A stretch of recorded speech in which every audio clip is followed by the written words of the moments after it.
Do we have a quorum? Let me call the meeting to order. So I'm go ahead and call the meeting to order. I'll take roll now. Dixon, Smith,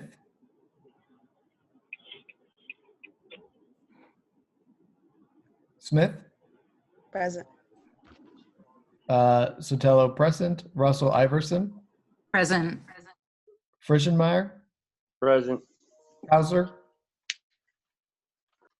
You Juma. did notify me. Sorry, I was going to say, Kauser notified me that she would probably be unable to attend because of having to be at work. Okay. Juma. Juma. Oh, Juma's here. Sorry, I didn't have my mic on here.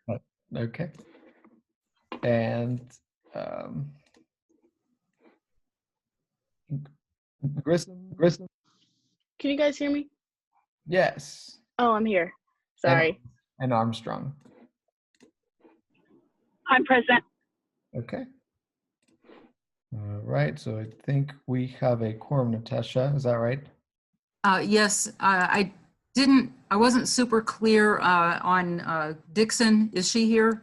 She is not here, I don't think. Okay. I didn't think I heard it. All right. All right. So with that, we'll move to the next item, which is communications by audience.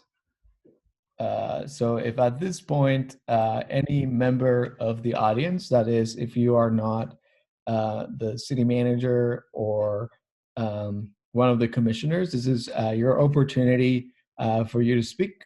And we ask that you limit your comments to 5 minutes and to something that's not related to what an item on the agenda. And of course, you're flexible with that just because some of the items on the agenda are a little different today. But this is your time to speak. And I do ask that because it is during the work hours and, there's a sacrifice of all of us to make it to the meeting, that you are conscious of that 5-minute time or shorter to allow everyone to speak and to just be conscientious of everyone's time. So I open the floor if you'd like to speak now.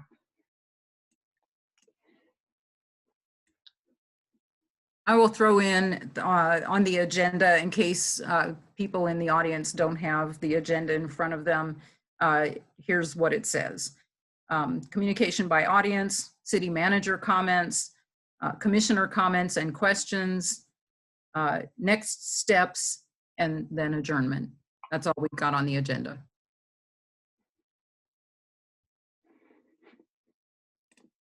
And I apologize, I'm not sharing the meeting, the agenda with all of you on the screen. If I did that, it would restart my my Google Chrome, so it would end up meeting. So I'm gonna not do that. But yeah, I'll do. If you got the email from us or from the city, you should have the agenda at hand as well.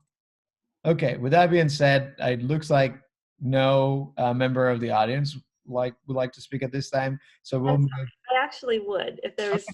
Yes, I'm sorry. Absolutely. I didn't want to butt in ahead of anyone else who might want to speak.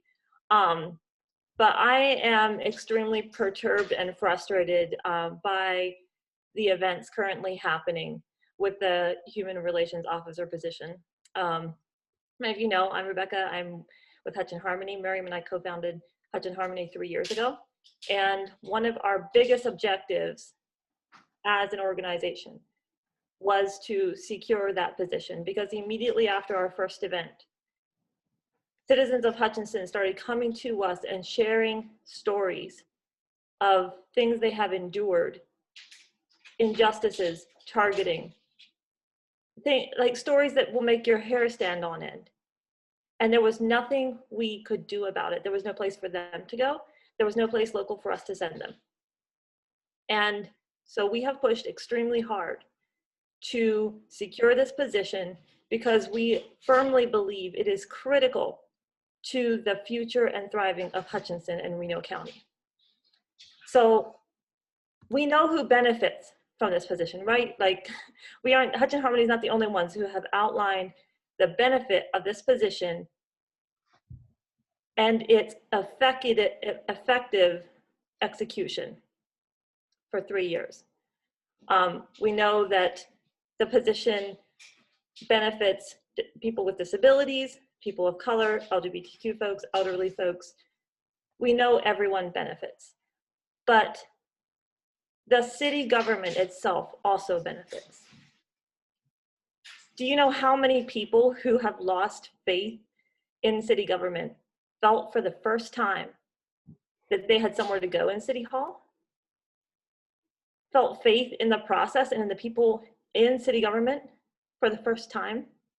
So it's bigger than DeJada, but she did a phenomenal job. So for her to be accused basically of doing her job too well and giving voice to what she heard in the community is infuriating beyond words. And my question is, so we know who benefits, we know all citizens benefit, we know city government benefits. So why would steps be taken to bring that all to detriment? My question is, who benefits from these actions? That's all I have. Thank you, Rebecca. I'd like to add something too, Dave. Absolutely. So my name is Esmeralda Tovar Mora, and I recently joined Hutch and Harmony. DeJada, she's in my health equity group. In that group, we focus on ensuring that our community is informed of, any updates from county health, and that the city provides that transparent access to the entire community and seeks the input of diverse groups within our community as well. And so she has actually further advanced that conversation about supporting diversity inclusion opportunities here, and has also ensured that our group supports policies that protect vulnerable populations. And so the conversations that we have to work on ways to improve the housing quality in Hutchinson and COVID-19 responses are critical to a lot of the people that we outside of that group work with. And she has also brought in the conversation about DACA into the mix, as we have many families here who were affected when the program was rescinded for new applicants in 2017. And the recent changes to the program for current holders means that the 2-year renewal has been changed to every year, which really means that you must renew every 6 months to have it on time before your work permit expires. And she cares about that. She cares about this community, and I know this because these were all focus items from our last meeting. And she was the one that reached out to me to form a health and awareness group with Cindy Flores, so that language wouldn't be a barrier when we communicate to our Latinx community about COVID and immigration updates. She was supposed to be the speaker for the multicultural diversity meeting at the hospital, of which I'm also a chairperson of at the end of this month. She is someone that people trust to not only tell the truth, but also to not sugarcoat it. It was her efforts that led Hutchinson to start talking about that elephant in the room when George Floyd was murdered in the summer. She held that meeting, that initial meeting, and asked the hard questions. I know that, she made herself available to do what was needed so that what happened in Minneapolis didn't happen here. So when Nay Williams had the idea to have that peaceful protest, she asked us and the NAACP to reach out and work alongside her to make Nay's beautiful vision a reality and show unity as a city along with the police department. And so she was also the moderator at the community forum in June. And later that month, Hutchinson had its first Juneteenth event. So what was done to her should have never happened. The video she participated in was taken down almost immediately, and others with similar, if not higher positions participated as well. So when you're not even allowed to speak to HR, there's something going on. And clearly she's a vital resource for our community, and we're going to feel that pain for her absence. So just speaking from the heart, because I'm obviously upset. Thank you, Esmeralda. I have words too, if that's okay. If someone else would like to go first, I'm okay waiting my turn. Miriam Bibi Khan Kitson. I'm also a co-founder of Hutch and Harmony. So we're a vocal group this afternoon, and I think it's very clear how we all feel. We're very, very concerned about the future of the position, about the city's actions and their justification for the actions. I have so many questions. That being said, I feel it's extremely, extremely important and vital to ensure the future of the position is filled with a person who will do justice to the role and will continue to make policy change within the city that best benefits all of its residents. And the diversity of the residents of Hutchinson. I think it's important that the future of the position is ensured by more than just a small handful of people. I'd like to see that to be an open process. I'd also am really concerned about oversight within the city to make sure that this situation doesn't happen again. I'd like to make sure that the future of the position is written in a way that allows oversight within the city, not just within the community roles. I'd like to make sure that there is a way that the commission can be participating in investigations of cities' wrongdoing, discrimination, and future cases. I think that is vital and crucial to the survival of this city and its many residents. I don't know another coherent way to list my many, many questions, and I'm not sure. I will probably be putting them in chat as I think of them. So you may see me typing away. Oh, you're muted, Dave. And we'll be, thank you. You would think that at some point we'd learn how to use Zoom after, I don't know how many, and I'm sure you've heard this joke before, so I'll just stop. Thank you, Miriam, and everyone who's participated so far. Is there anybody else from the community that would like to speak now?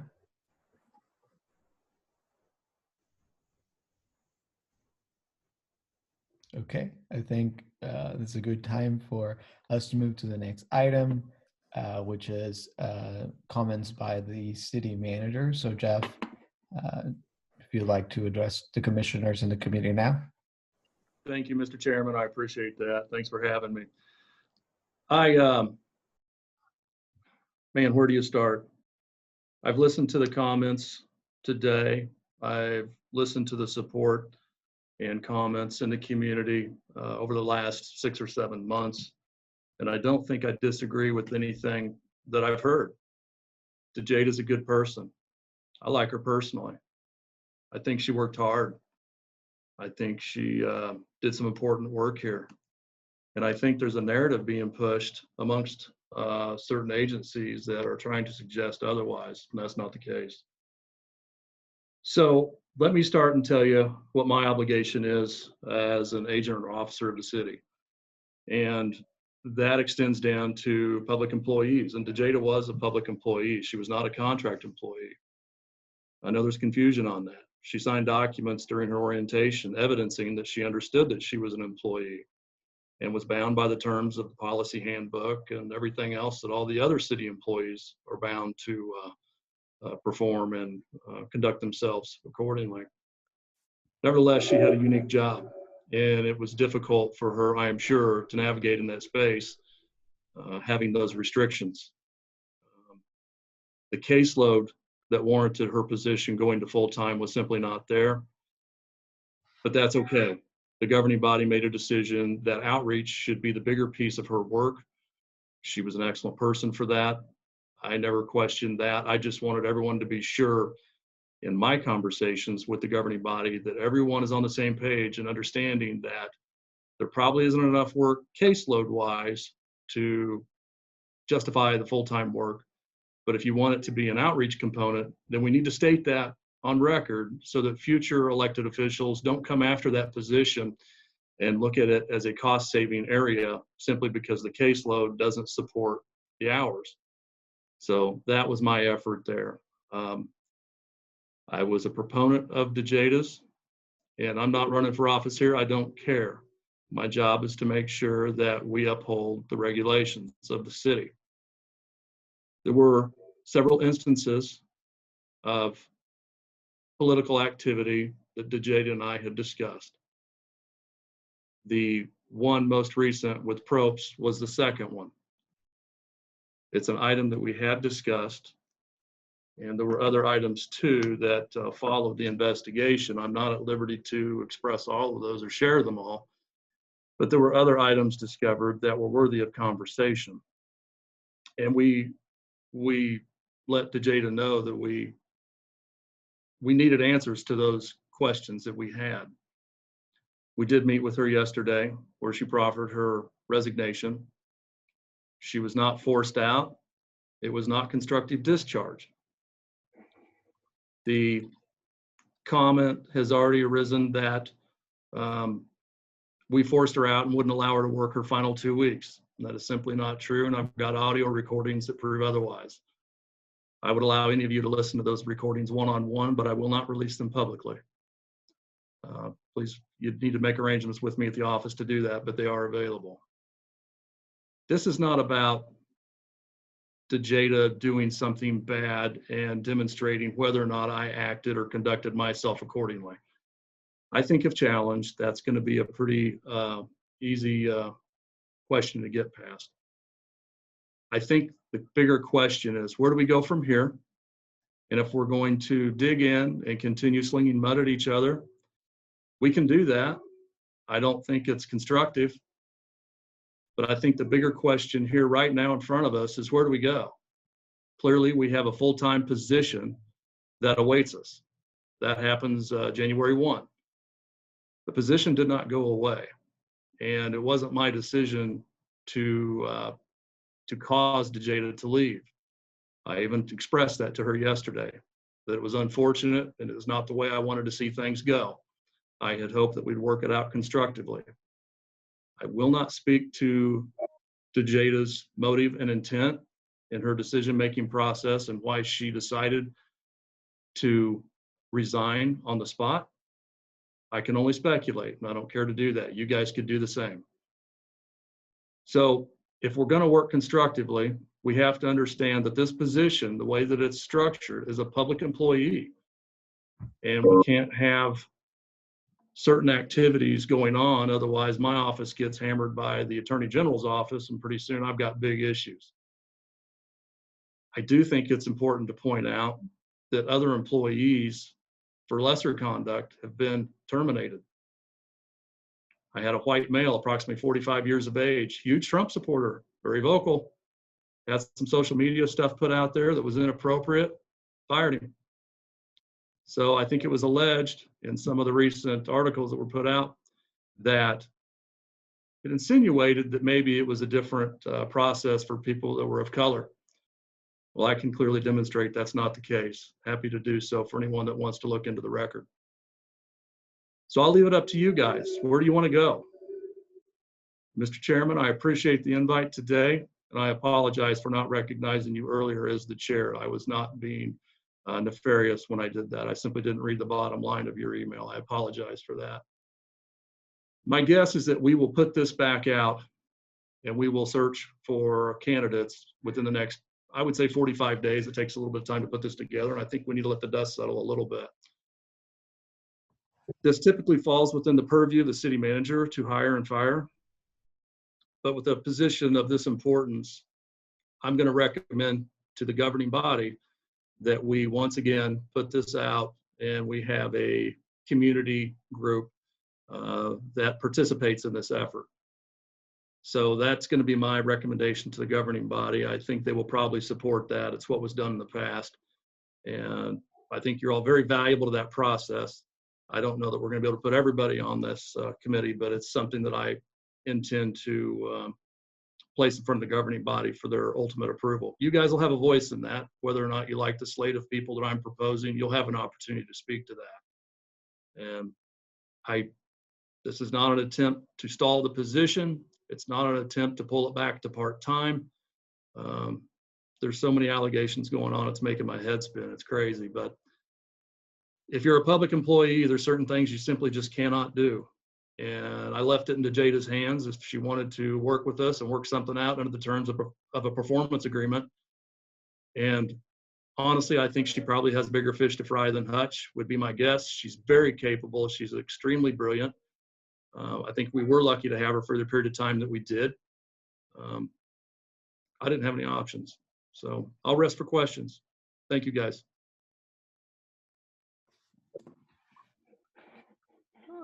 Thank you, Mr. Canberall. We appreciate you coming to meet with us and the community and the commissioners. I think that for many years, and look, I am new to the community. Well, I'll take that back. I'm not new to the community, but I was removed for a little while, and I was not as involved with the work of the commission because I was a youth before I was involved in the commission. But I know some of the history and some of the struggles of what and the position has gone through, and so I think it is important, and I think worth mentioning. That at times I think for the community, and this is from conversations we've had as a commission and from conversations we've had with community members who are benefited by the commission and the commissioner's position. I think that at times it feels like the commission and the commissioner's role is underappreciated.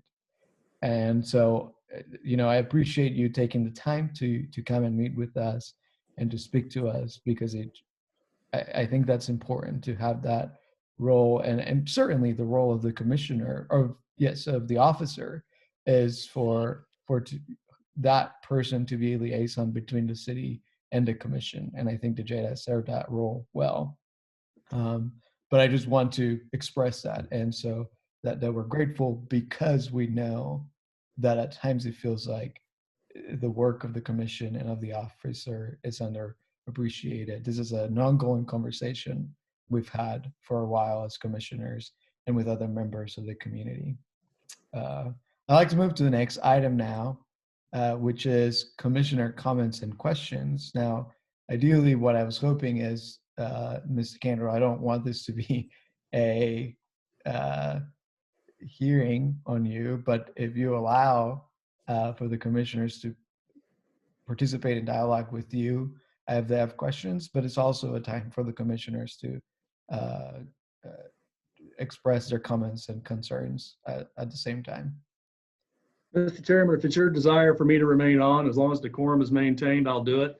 Happy to do it. Thank you. Thank you. Okay, so we'll go ahead and move to that, which is commissioner comments. Also, would like to just remind the commissioners to be conscientious of time, to be respectful of everyone. That has been my number one goal as chairperson. One of my goals as a chairperson and the meetings to just hammer down on the time. So, so if you just are respectful of that as well. But yeah, I open the floor at this time.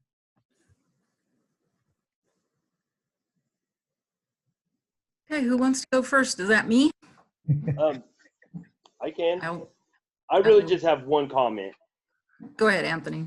and that is, as a person from the community who has never trusted our city government, and who was reached out by Jada strictly because of the work I do with disabilities and disability rights, I just feel that the process that has happened in this. I get why it happened, but I feel that as a city, we kind of took a step backwards in continuing to allow people who don't feel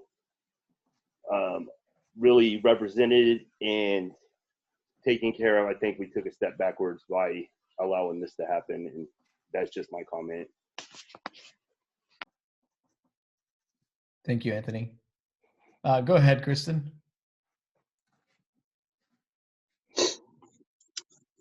Hi, my name's Kristen Armstrong, and I just had a couple of questions and thoughts for Mr. Contrell. First of all, and I mean this with all due respect, but first of all, and I'm sorry, I'm a lawyer, I'm taking notes here, but it seemed to me that you were talking a little bit out of both sides here, saying things like, this really isn't a full-time position, but yet also on the other hand, it's a great position and it's needed here. And then there were also, it seems to me, some disparaging remarks to DeJada, being that she couldn't be present and isn't here able to defend herself. So with that, I just have a couple of questions, and I am on a subcommittee of the Human Relations Commission with Natasha Russell Iverson, or Iverson Russell, I'm sorry, I'm not sure the order of your last name. And I have not had a chance to talk with DeJada directly, but I know that some of these instances that you talk about, I do not know what the first instance of political activity was. Of course, we're all aware of the Probst video. I can only speculate that it has something to do with the Black Lives Matters or something like that. And I would think that it would be obvious that somebody in this kind of position would be inclusive and included in that kind of activity. The other thing is, I don't know if you can confirm or deny this kind of thing, but I've been made aware that part of the accusations against her had to deal with investigations, or not necessarily investigations, but research that she was doing on part of the commission for things such as the LGBTQ ordinance that is in place that was struck down and is basically contrary to the United States Supreme Court decision that came out this summer or this spring. And I will confirm that we are working on that, and I myself am actually a big proponent of fixing that ordinance. I also know that she was working on looking into things with law enforcement and making sure that some of the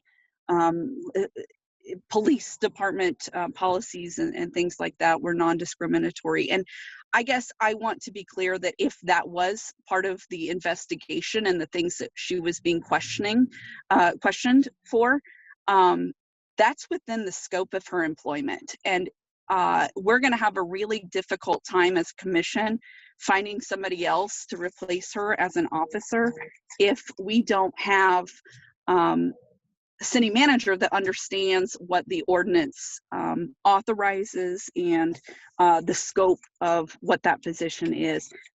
In terms of not having enough workload for a full-time position, I think that was hashed out in city council budget meetings. And clearly there is enough work. I think DeJada, had she been here, would be here and able to tell you that there were investigations that she had ongoing. Just this week or earlier this week, the commissioners had been discussing, or maybe it was the last meeting, had been discussing a rise in racial discrimination that had been happening in the community. So it's definitely here. I think we can tell that by the Trump rally that we had here a week, 2 weeks ago. I don't know, there's been more than one. Racism is alive and well here in Hutchinson. Not only that, but I'm an elder law attorney and I work with people with disabilities, and I can tell you all kinds of discrimination against people with disabilities as well. So with that, I think I don't necessarily have any direct questions, but I just want to be clear that the allusions to her just being terminated, or I'm sorry, I misspoke, not being terminated, but resigning simply because of her quote unquote political activities. My understanding is that it went beyond that, and I wish for that to be cleared up with the media. So that's all I have. Mr. Cantor, would you like to respond? Yeah. Thank you, Kristen. Appreciate that. You know, when the budget discussions occurred and you referenced discussions that there's not enough work to warrant full time, there's enough work. That was never my position, that there wasn't enough work. What I wanted to get clear was that there wasn't sufficient caseload, and that was evidenced by fact. The actionable caseload, I should say, items that would be actionable, at least at state level agencies. And you guys will recall, we had several people take the podium that were not in favor of this, people in the community that did not want to see the position go to full time. And these are people that will probably remain in the community. They may become active in office. You know, there's going to be different people on our city council in years to come. Some of you all will probably end up on our city council. I applaud that. That'll be great.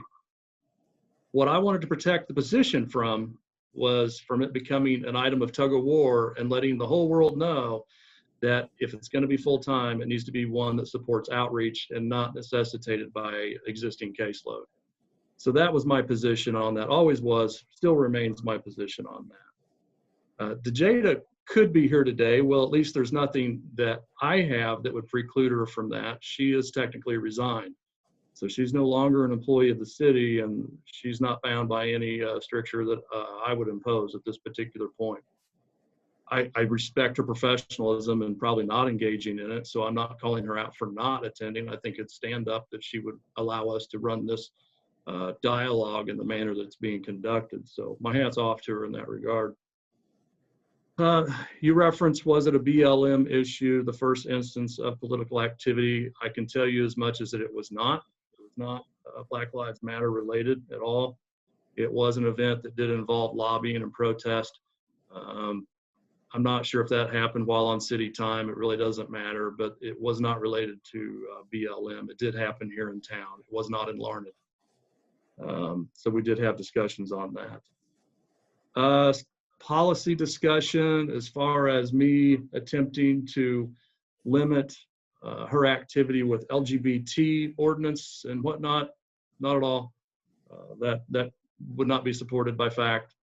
So there's nothing there with regard to that. I think it's appropriate that whoever holds this position be extremely transparent and not use resources against the city council in forming budget decisions. And part of that concern is something that I had concerns over and found evidence of. And that's a discussion that I wanted to have. And going forward, it's certainly something we would have needed to correct. But no, it did not have anything to do with LGBT or Black Lives Matter for that matter. Why did she resign? I can't speak to that. I told her I respected her opinion and I didn't pressure her for that. It was my hope that we would have worked it out. But I will not pretend to know what she's thinking or what her motives are. She's a highly educated person, and I would not put myself in her space in that regard. So I respect her for that. Thank you. Thank you. Okay. If another commissioner would like to speak at this time. I think I would like to say that I think that we, when you initially initiated this meeting, we understand that Jada may not have felt comfortable coming with other people that would attend this meeting. And I thought that it would have been good for us to be able to have our first meeting with Jada. There are individual commissioners that had a chance to speak with her probably, but I think there's other commissioners here that we haven't been able to hear from Jada. So I just want to state that I wish that we would have had a meeting with Jada first then before we, let's just say that. Chief Hooper, can you speak to us?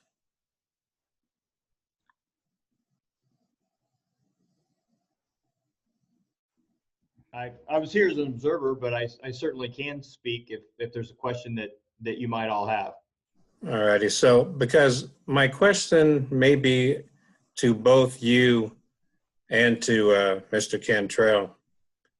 And I think out of this situation, let's just say there's some people that are losing faith with the city. And at this time, Mr. Cantrell and Mr. Hooper, you represent the city and a very strong positions that have, some influence on the city. What can both of you tell this group about why are people losing faith, and what can you do to reassure us that you guys are both on the, on the same track that we are about helping out here with human relations? Well, Mr. Juma, from my perspective, I think that my last 2 years here and the actions that I've taken kind of speak for my stance. I think most of you I've had one-on-one conversations with, and I think that that I have shown that I'm a strong believer in equal rights across the city.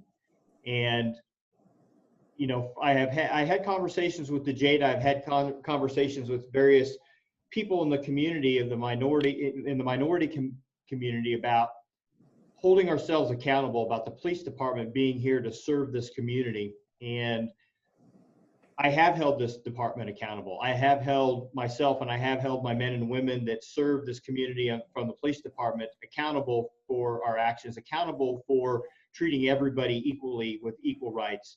I have worked hard over the last couple years to build relationships and connections with the minority community, with Hutch and Harmony, with the NAACP, to try to understand where they're coming from, the perspective and what they see in the city. Because quite frankly, a lot of the people will not reach out to us. They won't reach out to the police department when they see injustices in our community because of that fear. And so I rely on those other organizations and my relationships with them to let me know and get a feel and a pulse in the community of what's truly going on. I have a community advisory board that also is able to advise me on some of those ongoings in the community. And I'm very committed to this community and very committed to our accountability to the citizens of Hutchinson. Thank you, Chief. And Mr. Cantrell, for those that have lost faith in you, how can you help us to, think that you're still with us? I would ask anybody that's critiquing the process currently to understand the role of a public servant, a public employee, and their obligation to remain neutral to a lot of processes that the public expects. You'll see in my 25-year record, if you explored it, that I have never been the subject of any lawsuits, complaints, actions whatsoever with regard to discriminatory treatment. To the contrary, I have a record of making sure that employees uphold their obligations, regardless of color, race, sex, doesn't matter to me. I noticed that there was a comment on the male employee that we terminated recently for his actions. He really didn't have threatening actions. He didn't make a threat on somebody's person. It was just inappropriate activity that violated the handbook. And it was egregious enough that it called for termination in my mind. So what can I do to rebuild the faith? I think it probably takes an extended period of time, and for people to monitor one's action over the course of many months and perhaps years before they can make an accurate assessment as to whether or not somebody's walking the line. And anybody that's local isn't going to really know where I stand on issues like that, because they might have only known me for 6 or 7 months, and in the age of COVID, probably never seen me at all. I've had COVID, by the way, and it's terrible. Hope you guys don't get it. I'm glad we're doing this by Zoom. Thank you. At times I feel like our community has become a lightning rod, and we saw that evidenced in certain backflow of people coming to our community from faraway locations during some of the BLM stuff. And there were efforts that we could have taken collectively together to minimize that. And instead, I felt like we did become a lightning rod, kind of a gathering ground for some of those issues. And I know there's certain people and constituent groups that want that. I don't. I want our community to stay calm, peaceful for the people that live here. But there's different people here, even within this group, that have different ideas and initiatives and want to take it a different direction. And I'll never be able to control that. All I can offer you is the confidence in how I operate on a daily basis. Thank you. Just a quick check on that. And I don't want this to become a thing. Did you say there was people coming into town during the BLM protest? Because I thought that was not true. People coming from other places on the community to protest in our community. I thought there was a big rumor that was going on, but there was no actual evidence on that. I just want to clarify that. We would have opposing opinions on that, and I had some pretty sound evidence of that. I don't know that it was in significant numbers. I don't think we saw buses roll into town, but I'd be violating the trust and efficacy of a certain individual that holds a professional post for the city if I were to disclose additional information on that. But I did have fact-based information. Thank you. Thank you.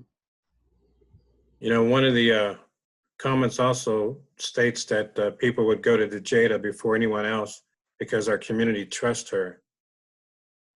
I mean, I feel like I could come to the city like I should be able to trust my city officials. So can we trust our city officials, Mr. Cantrell and Mr. Hooper? I can't answer that for you. I have to leave that up to the individual that makes the sound determination on their own. And I won't make any blanket statements ever. I don't think that. Well, I don't mean a blanket statement. Can I trust you, Mr. Cantrell? Jesse, we've worked together. You know, as an individual that I'm fair, I think, and that I do what I say I'm going to do, and I act with equitable intention. So I would ask people in the certain circles that we're engaging, if they have an element of trust with city staff, to certainly express that instead of going on Facebook and other social media platforms and lambasting us. It's just not constructive. This is a very unfortunate situation we're dealing with, and we hope to all move forward with it. But if the choice is to take that course of action, Jesse, and I'm not suggesting that you are, I know you're not, but I think that's damaging. And so I think everyone has to make their individual decision as to whether or not they want to put their faith, confidence, and trust in people that represent them. And I'm not the only person at the city. You've got elected officials. You've got some good ones. And if they ever see me doing something that's improper or inappropriate, they're going to investigate that, and you're going to have a new person at the helm. So I'm not insensitive to that. It's something I take pretty seriously. Thank you, Jesse. Mr. Hooper, can I trust you? Well, Mr. Juma, I think that, I would agree with Mr. Cantrell. I certainly don't want to presume to know what you think or whether you had your trust in me. All I can say is that I've been the chief here for 2 years, and I let the record and what I've accomplished since I've been here speak for itself. I'd like to think that the community trusts me, and I'd like to think that my actions at this police department have earned that trust. Like Mr. Cantrell said, it's only you that can answer that question if you have trust in me and you have trust in my department. But that's certainly something I will continue to strive for every day. Thank you. Okay. Would any other commissioner like to speak now?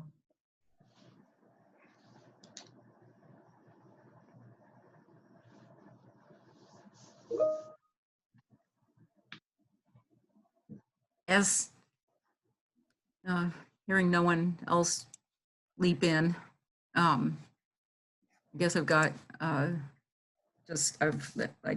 as I write things down, I'm just coming up with more and more questions, and I'm also trying to read the chat. And so first, I guess I just want to say or point something out around the chat, which is that I hope that everyone is paying attention to the chat, because people are putting in some real cogent questions here. And I'm not super sure that how to even address all of these. Working backwards, I feel like the fact check on the comments about the and it's like it's sort of a side issue. I don't think that anybody, there's just a lot of guessing going on here. So maybe I should just back up and speak to that. So I'm having a real problem with the disconnect between what is allowed and what is not allowed in terms of who talks to who and what's official and what's not official, and who, you know, like what's DeJada restricted from saying, and, you know, what are we restricted from saying, and what's restricted from being public. And I'm hearing Mr. Cantrell saying that there are certain things that he's not going to say. And so it's not answering kind of the questions that we're having about, like, okay, then why does it seem like the commission is being asked to follow the rules, but you get to make the rules up as you go along or something? I'm just having a problem with that. Man, I don't even know where else to go here. It seems pretty clear that it's true that the meeting that you had, Mr. Cantrell, with the Human Relations Officer on Monday, yesterday, turned immediately from the political endorsement video to a whole bunch of other issues that got brought up and blindsided her, issues that had either been already addressed in the past or that were suddenly brought up, and that, yeah, again, blindsided, and her resignation on the heels of that. I think everybody kind of has a feeling of understanding about, and not a feeling of criticism of her about taking that tack of submitting a 2-week resignation. I have seen the resignation letter, and it does say 2 weeks, and yet she was told to never mind the 2 weeks and just go ahead and go immediately. So I feel like there was something, just based on what I saw in writing and the fact that she ended up packing up her office yesterday and leaving. I feel like there's something disingenuous there in your telling of the story, as much of it as we got from you, Mr. Cantrell. What else can I say here? I don't know what else to say. Let me just stop right there for now. Thank you. Mr. Chairman, you want me to respond? Yeah, if you'd like. Okay, I want to follow decorum. I'm big on decorum, guys. Thank you. You know, the freedom of speech elements, for you all, there are no limitations other than yelling fire in a theater. There's no limitations on you all as volunteers, as board members. Same goes for city council members, state reps. You know, that's the world they live in, and that's what they navigate within. But as a public employee, there are rules that we're governed by. And I certainly don't make the rules up, as you mentioned, just going along at my whim. These rules were adopted by the city long before I arrived, and I will share that they're pretty consistent across the nation as to what we've got adopted, and there's reasons for that. They follow certain laws. The 2-week discussion, I don't know that it's really pivotal to our discussion here, guys, but if you guys really want to get to the heart of it, maybe the best way is to encourage the chairman, so that we don't have 30 people wanting to have specific meetings just to hear this on the tape. And there's only certain portions of the tape that I'd be allowed to release because some of them are still protected. You know, DeJada has rights as an employee that resigns, and so I can't release all of that. But the portion of the conversation where she clearly says she's resigning now and she's going to leave immediately was not my doing. I did not coerce that. In fact, you will find language, Mr. Chairman, if you take the opportunity to sit in on this, to listen to this tape, you will probably express to your board members that in fact I was to the contrary. I've tried to offer a constructive environment.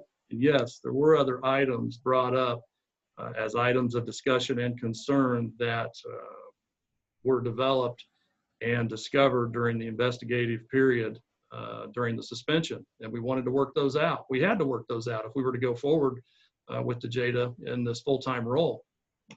So you're correct. There were additional items brought up, items that I can't tell you, unfortunately. Later on, if DeJada decides to release those items, I can then speak to them expressly. And you will probably have a level of confidence that's higher than what you have now that city staff acted appropriately. But these weren't small items either. I will tell you that these were on the level of the first issue that we took action on. We didn't like the fact that we stumbled onto them. It's not something we were hunting for, but we did do our due diligence and discovered that there were other issues in play that were that would potentially erode the trust of the organization going forward if that's how we were going to continue to conduct business. And so I understand and appreciate your concerns, Ms. Russell. I do. And I know your heart's certainly aligned with your work, and I value that. I don't discredit that at all. But I do encourage you to get the facts before making a judgment. Thank you. One question, if we would have had the chance to speak with DeJada and she would have, let's say, you know, by voice released the stuff that she was, other stuff, you know, that was brought up during that meeting. And if we would have knew specifically what that issue was, and if we were to ask you at this time after we had talked to DeJada, then you could have been available to answer that question or address it anyway.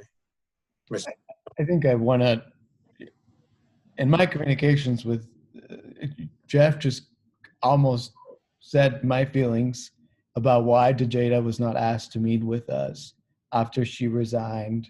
I'm not talking about, okay, well, anyway, no, my point is we should have been able to meet with DeJada first before we would have known the DeJada side of the story before we addressed with, and then we could have addressed Mr. Cantrell, I think, in another way. What I'm saying is that, you know, even if we met outside of this meeting, I think it would have been just difficult to cross-examine both Mr. Cantrell and DeJada in this meeting out in the open. Like, I just don't think, personally, I made that decision because I didn't think it was professional. I don't think it was constructive.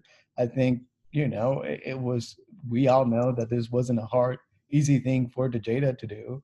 And so just putting her through another thing where all of us get to ask questions and question, you know, what happened and then put Ms. Cantrell's word against DeJada's word, I think that just would have been not professional.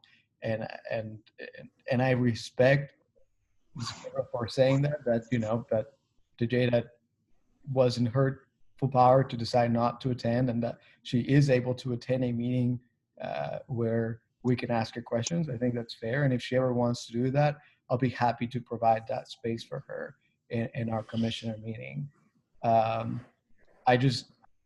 I think that we have to understand the position of the commission and where we go from here.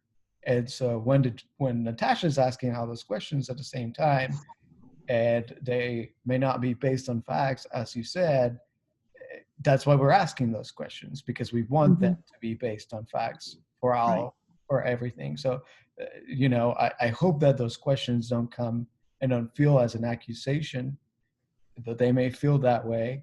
That's the point of why I called on this emergency meeting, because I know that you and I are both frustrated with the speculation that's circulating with us having lots of questions and no access to information. just because of the nature of the process. That's why I think it was important that we sit down and talk about this. Mr. Chair. Yeah, go ahead. I just have one more question to follow up, and this is kind of, I'm asking this truly in the nature of moving forward and the future of the position. I am wondering, in Mr. Cantrell's opinion, and I'm saying this without seeing the city handbook, which I would very much like to request a copy of. But what I would like to know is if the future human relations officer participates in a Black Lives Matter protest, or participates in maybe the future, this isn't going to happen, but maybe the future human relations officer is a Trump supporter and participates in a Trump rally. At what point is the city considering that public speech and just individual speech on the part of a person, and at what point is this speaking on behalf of the city? Again, I know that in this specific instance, DeJada announced her position, but had she not announced her position and she said, I'm DeJada Moore and I endorse Mr. Probst, Representative Probst, is that acceptable speech, or is that something that's going to get somebody else in trouble? Because what you just kind of alluded to was that somebody doesn't have First Amendment protections to endorse, and I don't think that, I think that's unequivocally false. So my review, and I've been advised by legal counsel in numerous cities that those protections erode when certain things happen. And even in DeJada's case, in my opinion, based on what I've been told by other legal counsel, is that if she traveled a distance to an area that she doesn't reside in and advocates, lobbies for, pickets for, whatever, a specific candidate, that does place her in harm's way, and she does not necessarily have those protections. Let me rephrase that. She has the protections, but she does not have the guarantee of employment. Certainly the protections last pretty much anywhere you go. So I'm not an attorney. I'm not asking for summary judgment. Sky's the limit. We could argue all day long, but. So no, and I don't mean to argue. I guess my question is, so when we're looking to hire a new human relations officer whose job is to go to these kinds of activities, how does that not stack up against them in a future investigation? What needs to be done to expand that to wherever it might be contrary to some policy handbook, but that's clearly within the scope? Do we need to redefine the position? What needs to be done in your opinion so that we don't have this happen again? So great question. Thank you, Kristen. I know that DeJada had involvement in some of the BLM activities, I believe, in some of the decisions as to whether or not to put on stage the skit that was problematic for law enforcement. I recall talking to DeJada about it, and she did have opportunity to be involved in that.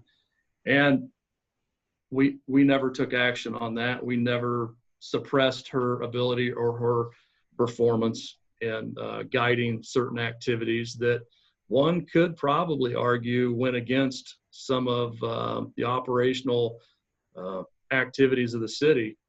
And first and foremost, under the terms of her employment, she's not to do anything that would be adversarial to the city unless it's for proper constitutional cause. And by that, I mean already knowing or establishing that a department, an employee, city manager, somebody is taking action or depriving someone of their rights. So as far as assembling and organizing activities that would go against, for instance, law enforcement, I think that's something that has to be on a case-by-case basis. It's something that would be reviewed each time. And thank goodness it's not every day that we have this kind of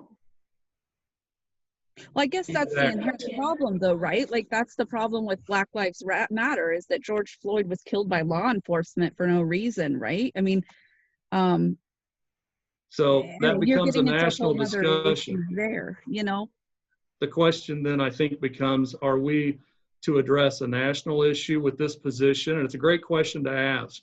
Do we, as little old Hutchinson, Kansas, is it our place to Well, racism's everywhere, though. I mean, I that's the know whole we're point of getting this pretty, ordinance, right?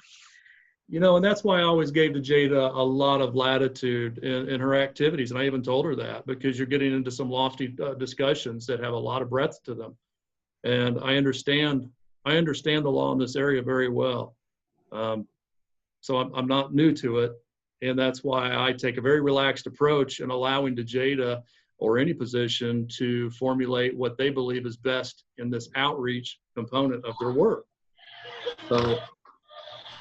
So at what point, I guess, as a commission, I'm speaking to the commissioners here, but I think, I think we need to figure out at what point the city ordinance, which gives us the latitude as the commission, you know, what the ordinance says, giving us this authority, at what point does that contradict the handbook? And I think that's what needs to be fixed.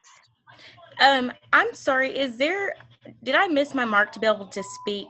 If so, it's okay, but I just wanted to comment on Mr. Cantrell's comment about the Juneteenth event that Jada had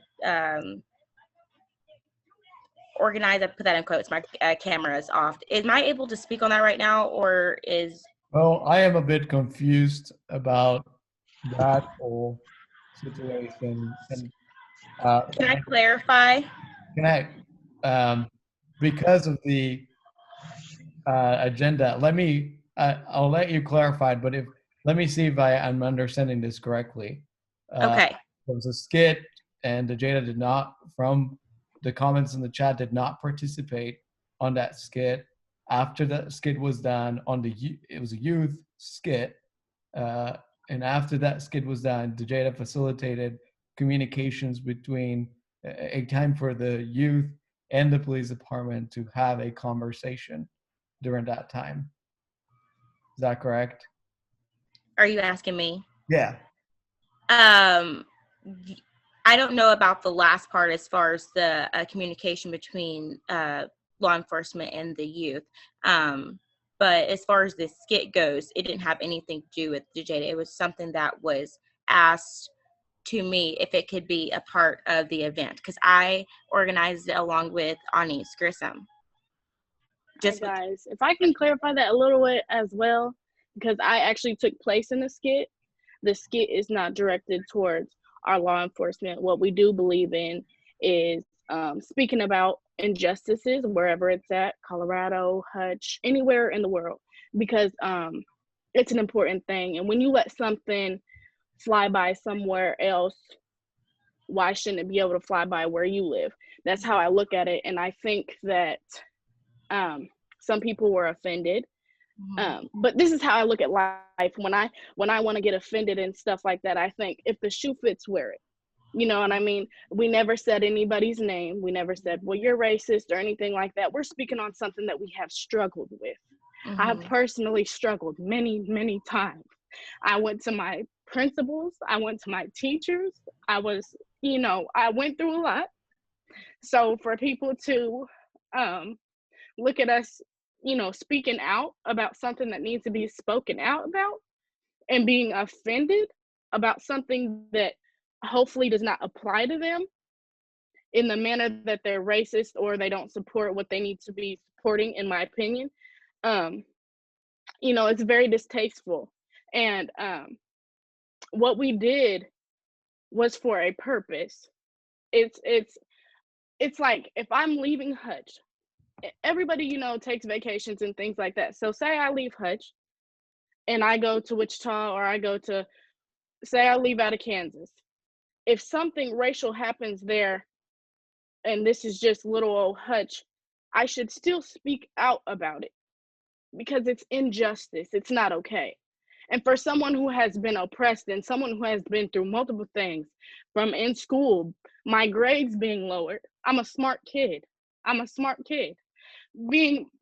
being lowered, people calling you different types of things that you've never even knew existed. You could not understand the type of hate and type of feeling that takes place, and for us to come in a forgiving way, come in a way where we want to educate, where we want to be an ally for people, younger people and adults who don't understand how to handle these situations in a proper way, in a way that made a voice. We clearly said something because people are upset about it. And if you're upset about something that you did not partake in, then clearly there's something wrong on the inside. That's how I look at it. And that's how I will continue to look at it, because if Right. I'm not being violent and I'm, if I'm speaking up about things that are happening to me and my people and the way that people are being treated, then what is wrong with that?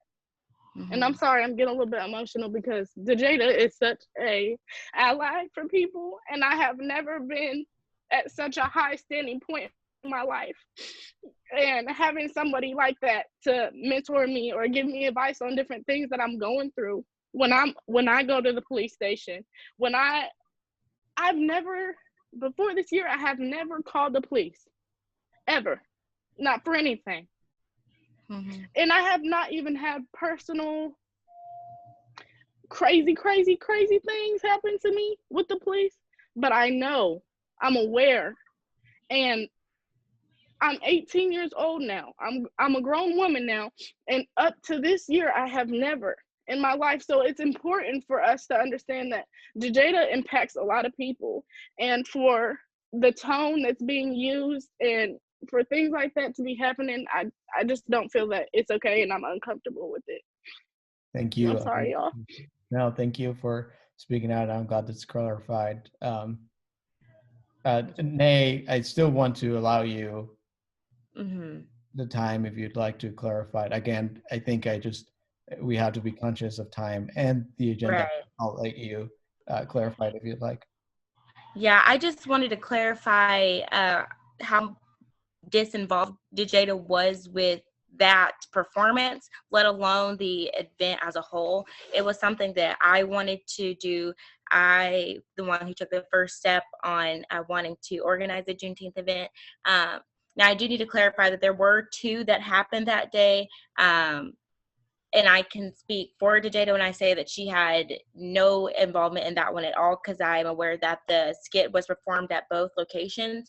But DeJada was a part of the Juneteenth event that I and Anise held, and she was just there as a supportive presence for us. We are still, pretty young, having to, coming together and organizing a community event. So she was just there for moral support and guidance if we had any questions. The things that happened during the event weren't DeJada's ideas. Okay, let's do this, let's do that. This is what Anise and I decided to do. We reached out to other community organizations to help us as far as the youth NAACP. We had support from, all different levels, but it just amazes me that a skit that for one ended with unity between community and law enforcement. It ended with unity, how someone can take that to heart and feel that they have the right to put their feelings out there about a skit that happened. And let me reiterate that it ended with unity between community and law enforcement. How you feel entitled to put your feelings out there for something so small when people of color have been going through and are still going through all these racial injustices that are happening. And yet the person who works for the community, our human relations officer, butt has been put on the line because of people getting in their feelings about something that is tedious. I don't understand that, especially when she's not the one who even put it on. And again, let me reiterate for the third time, it ended with unity. But that's all. Thank you. I'll let you respond, Mr. Cantrell, to all of that. But before I do that, I want to just, I think this is a really important conversation, and I appreciate this conversation happening. And I also, I'm glad that this is a place where we're talking about it, and also all of us be conscious of all of these things as we're talking about them, to remind ourselves, ask ourselves after this, is how do we move forward from this? How do we make sure that things that are happening don't happen again? And how do we ensure that there's a process where this doesn't happen again? Mr. Cantor, you can respond now if you'd like. Well, I think this demonstrates, that was Nay that was speaking last, right? Did I have that right? I think it was. What Nay was discussing was the very essence of the position, in my opinion, and why we have to provide a significant degree of latitude in the work that they do. And DeJada knew that. She knew that she had that latitude. And again, I think it's important to point out that while I certainly appreciate the comments that have been raised by Ms. Grissom and Nay, I do.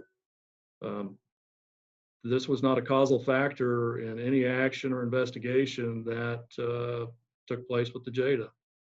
We agree that we see that as a piece of the work of this position. I don't think that's in question here. I think it's a valuable piece of work as to what that position entails. I think to a large degree we're on the same page, guys. I know that to a certain extent, I think we're grieving DeJada's absence in this process. I am. And to a certain extent, I feel at fault because she had such great latitude that I wonder if from a disciplinary piece of this could have been done differently, but there was prior counseling, guys. This business of the political activity was previously discussed and it was understood. And I won't tell you the defining comments that acknowledge that I received from DeJada. That's not appropriate. It's not fair. But I can tell you in our dialogue, she was aware. She made a cognizant decision. She rolled the dice. And unfortunately, I know in advancing the effort and the work of that position, you have to have a risk taker. You have to have someone that's got some bravado to get out in front of these things, but that has to be balanced as well. And when your employer tells you that we've got a potential violation of the policy and we need to work on this, we can't do this again, and then it happens again, and then we're still constructive enough to work through the terms of a performance agreement, and then the employee decides to resign, I can't help that. I honestly feel like I extended a great deal of courtesy and understanding as to what that position entails to allow this work to go forward. Yet here we are. So I understand and value the grieving process. I'll ride with you guys all day long while we do it. I'd like to discuss how we move forward. Thank you.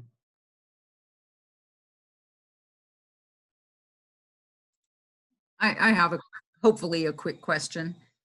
You've spoken about, Mr. Cantrell, you've spoken about her terms of employment and what she has signed and so forth. She was hired way back in, she was hired part-time, and to my knowledge, she has not signed anything new. You weren't here when she was hired. So I'm just kind of wondering about your statements about the terms of her employment and what she has signed and so forth, as you're making it sound like she signed what we're anticipating her to sign for her employment in January. So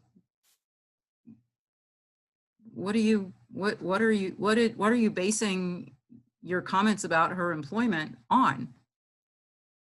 Well, it's true I was not here when DeJada was originally engaged with the city, but other staff were. and the file demonstrates by authentication of signature that she was aware that she was an employee, received a copy of the handbook, agreed to follow the handbook, and was an employee from day one. Now, the designation of 40-hour versus 20-hour really doesn't have any significant difference in the performance and obligation of those duties. So we anticipated her going forward, rolling right into the full-time position. We never treated them as being separate because we knew that she was an employee already performing within the role of that position. So there was really no separation going forward with the 40-hour versus 20-hour. It was just automatically assumed that DeJada was the secret sauce in this position that warranted, frankly, it going to full-time. If we had someone here that was performing in a mediocre fashion, I doubt the support would have been garnered from the community to push it to full-time. But it was because of DeJada and her efforts and her work history that allowed that to happen. So I never separated the two, and it's well documented that she was an employee and she acknowledged that. Thank you. Thank you. Is there any other questions before I'd like to ask questions, but I want to let everyone the opportunity to speak.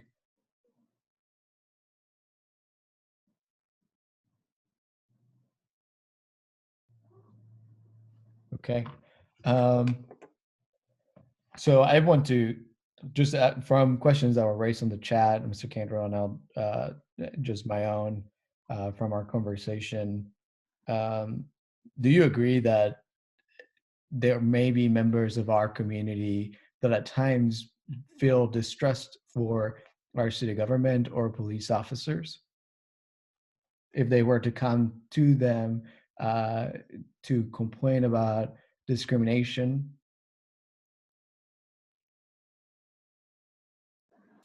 Thank you, Mr. Chairman. I think that was a question for me. Yes. Of course. I've never been in a community from anywhere in Kansas where from time to time there aren't concerns with law enforcement. Like any other segment of the workforce, there are occasions where you get bad actors and we have to sort them out. So it's important and vital that we have this level of communication with the public, video cams and everything else that go along with it to ensure that level of trust. So yeah, my answer is a long-winded one. My question is, like, if a member of our community, whether that's an LGBTQ person, an African American, a Latino, that they would feel like if they complain about discrimination from police officers or city officials, do you think that they, some of those folks in those communities would feel afraid to complain about that injustice directly to the higher ups in the police department or the city? I'd be recalcitrant to suggest that doesn't exist. Right. So I mean, that's a. Go ahead, sorry. I could have answered that when working out of Miami on the phone. I mean, anywhere and everywhere, I think that's relevant. All right. So do you agree that there were members in our community that appreciated having DeJada or the position, and let's remove DeJada from this question, that folks in our community, and actually let me bring that back, because of who DeJada was and the work that she did in our community, do you think that some folks felt like that was removed, that fear of repercussions from that complaint was removed because of the officer?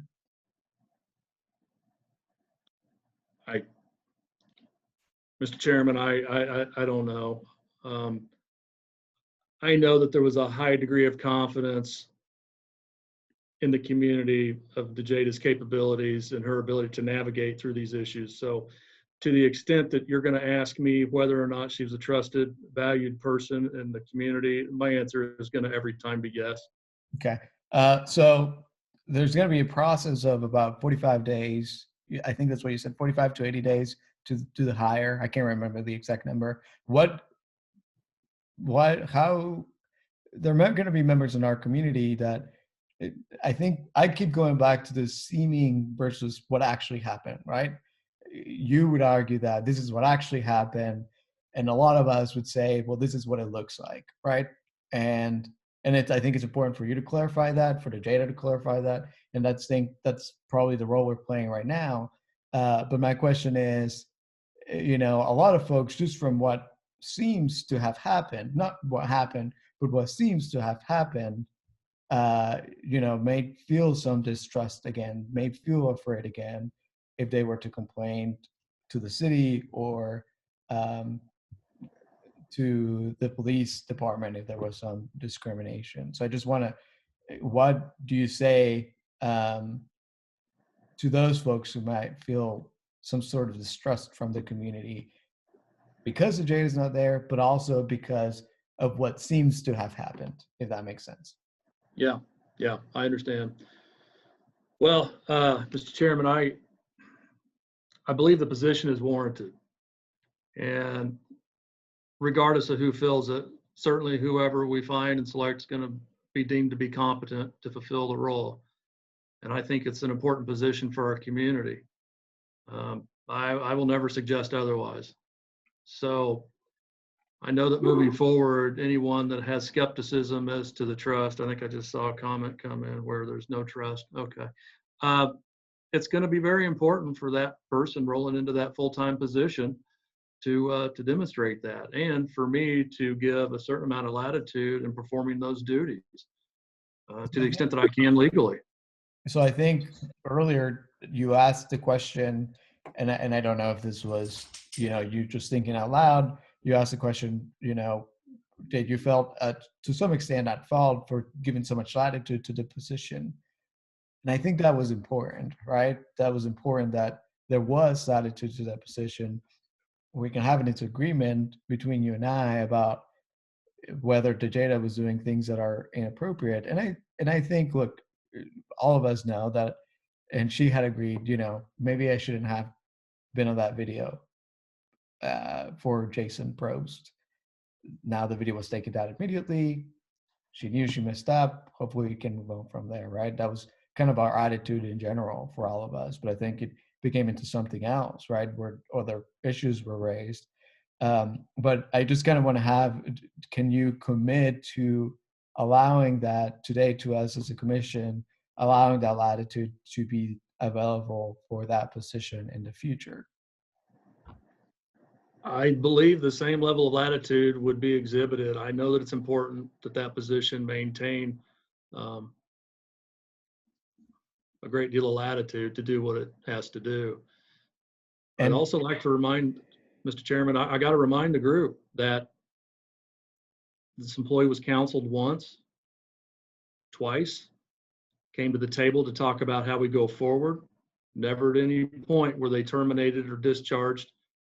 I was using every effort available to me so that we could move forward and come to terms as to how we would do this. And in the simplest terms, what it basically meant was we can't get on people's Facebook pages and we can't, do certain things that they're so obvious.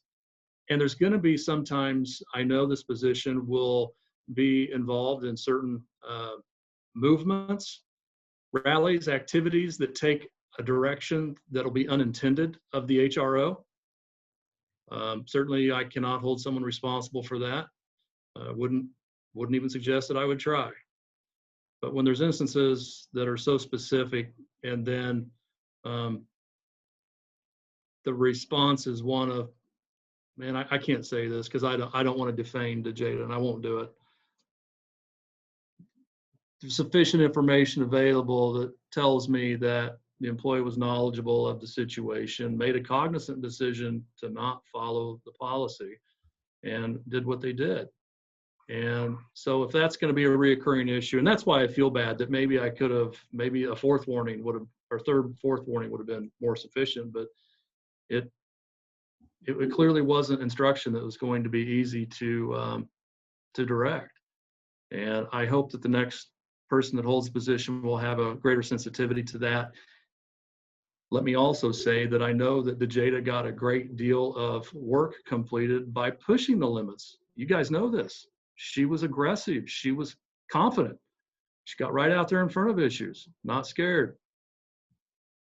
Sometimes that's hard to balance, and people like that make cognizant decisions. I do in my career occasionally as to whether or not we're going to advance or put ourselves at risk. These are cognizant decisions that I don't think you're responsible for as board members. I don't believe I'm responsible for as a city manager. These things played out like they did, and unfortunately, we had to follow through with specific action. Yeah, I think all of our concerns are, you allow so much latitude, and then I think there has to be some flexibility then when that latitude is overreached, because then, we're going to give you a lot of freedom. But then also, if you step over the line, then, there are going to be repercussions. So I think that, and I understand that, but also I would have a hard time as an employee that, you have so much latitude, but also like you're going to be reprimanded, you're going to be suspended for an unknown amount of days because of a decision you made after we've called your attention, you fixed a mistake. And I don't want you to speculate on what DeJada did, or not even speculate, but defamation. There's just some contradiction there that I'm kind of seeing. There's so much latitude. Also, you're going to be reprimanded every time you step over that line, which I agree with you that, when there's a political activity, and I'm speaking just on the Jason Probst video, that there was some, we all question this as a commission. Was that wise? Maybe not, but it can be taken down. We can move on from there. But if there's a 2-week suspension, I don't think that's within the latitude standards that we're setting for that position. And if you'd like to respond, you can. Yeah, I understand and appreciate where you're coming from. Let me couch this without violating DeJada. This was a known situation. She made a weighed decision to do what she did. This was not an accident. It was something. Like, I just want to go back to, the video was taken down, right? Yes. Let me ask you this. Then if DeJada wouldn't have said in that video, I am the Human Relations Commissioner or officer for the city of Hutchinson, would that video have been okay? No. Okay. Just want to crowd. And there's certain circumstances where it would have been okay. If she was in Larned, her hometown, advocating for a local council position or prosecutor, DA, whatever, certainly there'd be extreme latitude. I couldn't touch that. Wouldn't want to. But when you come back into the area where your occupation and your reputation is known, the case law has suggested to me and lots of legal authorities, that it is subject. So it's not always clear cut, unfortunately. I wish it was. It'd make my job easier. I want to comment on something here, Dave. 2 things, actually. So I'm just going to directly address what Mr. Cantrell said about her living in Larned. When she was hired, she was a very conscious decision that included the city attorney, I might add, was to hire somebody who did not live in Hutchinson, somebody who is not from Hutchinson. Like, that was part of the reason, right, to hire her, was because it was believed and felt that the human relations officer would have a better chance of success if they were not from Hutchinson and were, whatever. So I'm just going to let that sit there, and just with the caveat that those discussions did include the city attorney. And then the other thing that I want to bring up is coming from since I have freedom of speech and I can bring things up, and I was told by DeJada that it would be okay to bring things up that she had said to me. She did tell me about the meeting, the Monday meeting, the shock that she, felt blindsided and so forth. And one of those things you have spoken about, Mr. Cantrell, around and there's been all this discussion about the political activity that she was warned off of. And she thinks, what she told me is that she thinks that your reference to that in confronting her with these other issues that weren't the Probst video issue, but that referred to some prior instance of her being involved in something political, that she thinks that it had to do with a conversation that she did have with you in the past, working through or being confronted with or reprimanded about having participated in a support of the post office picket, which I'm just going to point out for the record here, was non-political. It was supporting a constitutionally enabled, government agency. There was a national day of support of the post office that she participated in and was reprimanded for and had conversations with you about. And she's thinking that must be what you're talking about as far as a prior incident of her violating the city handbook or whatever. So I feel, and as far as she was concerned, that was worked out, over and done with. An understanding was reached. The understanding was not that she had done anything wrong. She didn't do anything wrong by participating in that.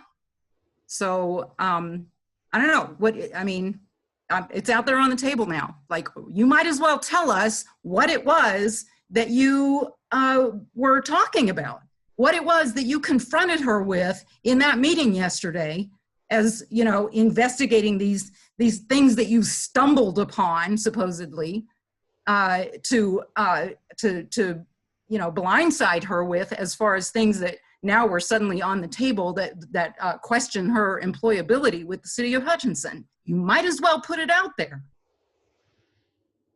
All right, getting a little irate. Let me stop.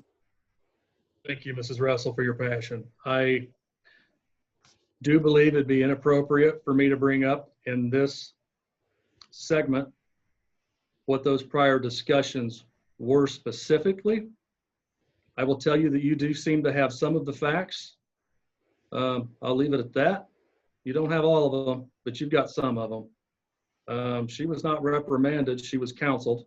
She did not receive time off work or any harsh reaction from me. It was a discussion, but it was one that we were very clear on. There was no confusion in it. Was that part of the list of things that were brought up on her meeting yesterday? No. The other items I can't speak to because they involve items that would be very salacious, I have a feeling, if I were to bring them up, and I don't want to do that. I think it would be harmful to Jada's career. And what we're talking about today is probably the more valuable discussion for us in Hutchinson, but as far as the other items you wish to dig into, if they do become public, they're going to be harmful to her career, and I don't want that to happen. I think she's a good person. And trust me, I didn't like running into this stuff and being told by professional staff that other conduct had been proven. Not a fun place for me to be in, but I can assure you, Ms. Russell, I don't wish to bring it up and disparage her going forward. I think she's a good person. She's a great family, and I don't want to do that to her. So yeah, you're going to see me remain silent on this matter. It kind of makes me uncomfortable that, you raised this could be having something like to impact her career. So like, I would feel like just saying that on its own, it's almost raising it. So maybe let's kind of move away from that. If they're not, it kind of seems kind of like a damage there already. If we say, thank you, Mr. Chairman. And they weren't, what I will say, proven, because I did not want to go to that extra extent, but they were items of discussion that we had on the table to work through. They weren't foundational in any causation. They were items of discussion. So it's something that we wanted clarification on and never got the opportunity to have that discussion. Yeah, because I think, like, look, now we have, the media was here still to some extent, I think. So whatever you say, if we say this is going to damage her career, I mean, committee's here, so they can question that. That could be out there. And this is a public recorded meeting. So I just want to be conscientious of that. And that if we don't want to raise it out and just leave it at that, that's still kind of, for lack of a better term, fishy area to be in, right? Yeah, I don't wish to go into this space, Mr. Chairman. Thank you. I appreciate it. I guess I don't know if we want to wrap this up again, but Dave, I still am really having trouble with where we go from here in terms of the city ordinance that states that we should have a human relations officer, not just an officer, but an actual Natasha, what's the word?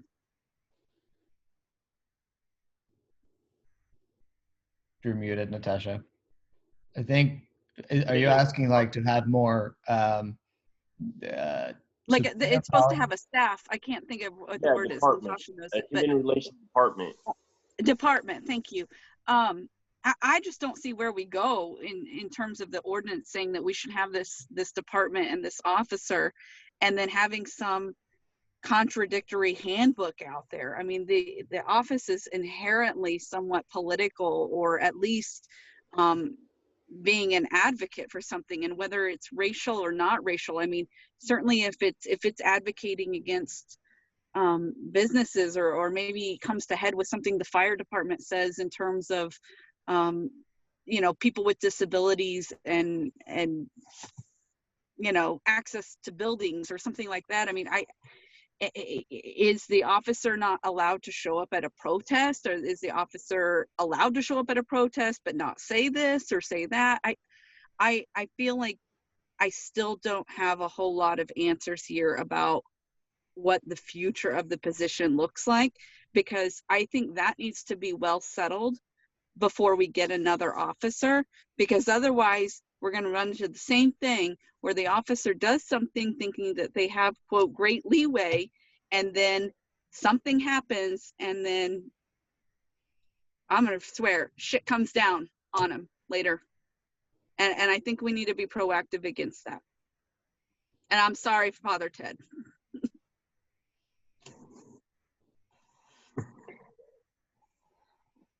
I think Jeff asked for a second, so I'll let him do that.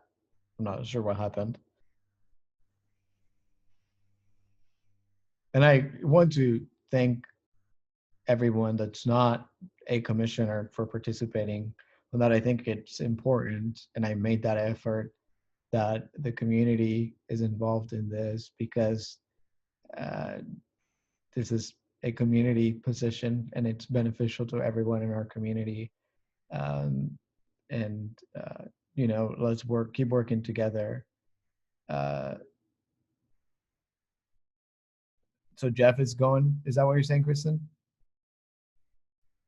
Yeah, I don't know why it was probably accidental, but he just sent that to me. So he's gone now? Okay. He's gone. Oh, there he is. Oh, I don't know. He sent that to me, so I was just forwarding it. Thank you. Thank you. Yeah, I meant to send that to the group. Sorry, guys. I've got a council member here for a 5:15 meeting. I'm probably going to have to step out. Okay. Well, Thank you all very much. Mr. Chairman, thank you. Thank you for taking the time, and we'll continue this conversation. Thank you. Okay. So I wish we could have continued to, I still had a few more questions, but we're running late on time. And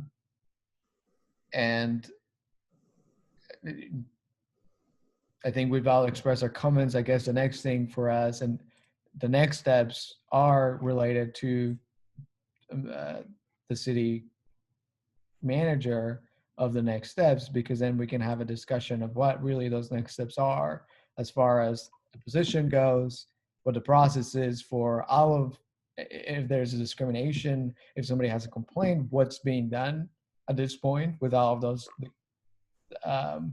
steps. If somebody's reading those complaints, who's investigating them, what role the city has on that. So if you want to annotate that, Natasha, I think that'd be important. Also, my concern is, I know there was some work that was on timeline. I know that the district was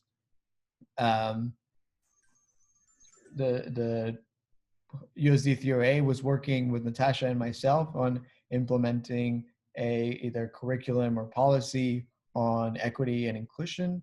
And that was for the November meeting, one of the November school board meetings. So I'm still kind of wondering what's going to happen there.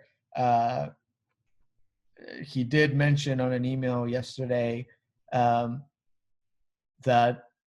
and he said it today as well, that the commissioners were, at least one member of the commission will be participating in the hiring process. I don't know what that looks like, but I'm sure, Natasha, you're aware of, he said he would follow what had been done in the past. So we can talk more about that later. But at this point, is there anything else that for the commissioners that would be beneficial for next possible steps to take? And I want to limit those to, a few minutes. But I just want to allow that time for us to talk about next steps, even though it becomes difficult because Jeff is not here. Mr. Cantrell's not here. I'll just mention that the last when DeJada was hired, the commission was allowed 2 seats on the search committee. And I have a question. You mentioned that the press was here. I was like searching through the different members of the public who were here, the way that my thing is set up. And so I guess I'm sort of wondering. Yeah, so they were here, but they were gone. Rod Zook was here. The lady from the Hutchins was here. Lucky was here. So there was a few members, but I don't think they're in a meeting now. Okay, they were there, but they were all members of the press. Yes. Okay, I didn't realize that. All right. All right. Anything else, all of you? I am struggling to come up with next steps because Jeff is not here, and I think he should be part of that conversation. Well, I feel like the presence of the press here, the presence of key. I'm just going to tell you as members of the community who are here, who have been sitting in this meeting, calling you key members of the community, I think is accurate. And I think that I feel like the only way that we as a commission have of being transparent, other than the fact that I will do my best to submit minutes of this meeting to to the city to be posted, for the record. Thank goodness you're recording this, Dave. I will ask, I will try to save the contents of this chat, but I'm going to ask you to also do that so that we have all of these things that have been written out in the chat as well.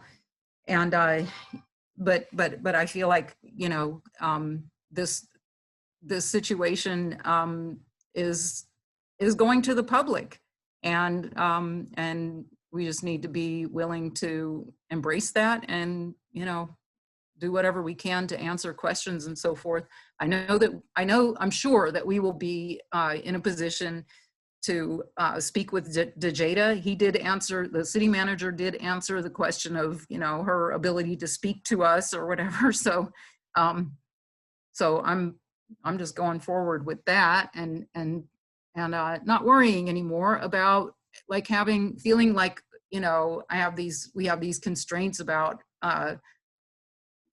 our, what we say and who we talk to and so on and so forth. That's the question about the only official word that we got from the city manager thus far about I'm seeing a lot of folks are jumping in and saying, in it, like what you said, Dave, where do we go for complaints? Like who's going to be doing the job of the human relations officer? Well, in past, historically, that has been the city manager.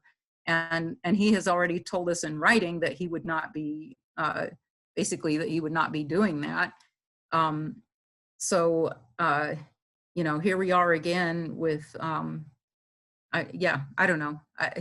I don't know what the answer to that is. It's in a familiar place. I'm sure you're familiar with. Yeah, Sorry, yeah. it's a familiar place you're aware of. Jesse, did you have something?